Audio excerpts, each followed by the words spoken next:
শ্বশুর সম্পত্তি লিখে না দেওয়ায় শাশুড়িকে ধর্ষণ করিয়ে তার ছবি সামাজিক মাধ্যমে ছেড়ে দেওয়ার ব্ল্যাকমেইলের অভিযোগ উঠেছে জামাইয়ের বিরুদ্ধে। পুলিশ জামাইয়ের বন্ধুকে ধর্ষণের অভিযোগে গ্রেফতার করেছে।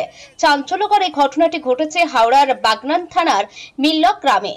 ধৃত যুবকের নাম প্রদীপ বর, বাড়ি বাগনান থানার সাবস্ট্রিট গ্রাম পঞ্চায়েত এলাকায়।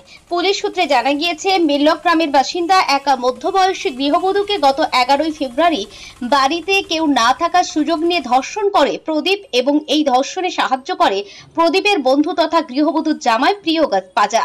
শুধু তাই নয়, শাশুড়ির 2 হাত ধরে বন্ধুকে ধর্ষণে সাহায্য করে জামাই, এমনই গুরুতর অভিযোগ ওই গৃহবধূর। প্রসঙ্গত বেশ কিছুদিন ধরে গৃহবধূর জামাই প্রিয় পাজা তার নামে জমি লিখে দিতে হবে বলে চাপ দিচ্ছিল, আর সেই কথায় রাজি না হয় শ্বশুর শাশুড়ির সঙ্গে তার দীর্ঘদিনের কোনো বনিবনা ছিল না।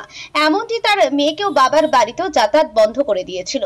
রবিবার বিকালে গোপন সূত্রে খবর পেয়ে পুলিশ তাকে বাগনান থানা এলাকা থেকে গ্রেফতার করে। মানসিকভাবে বিধ্বস্ত ওই মহিলা। আপনার সঙ্গে ঠিক কি হয়েছিল? আমার সঙ্গে রাত্রি 11টার সময় জামাইয়ের বন্ধু। জামাইয়ের নাম কি? প্রিয়রঞ্জন পাজা।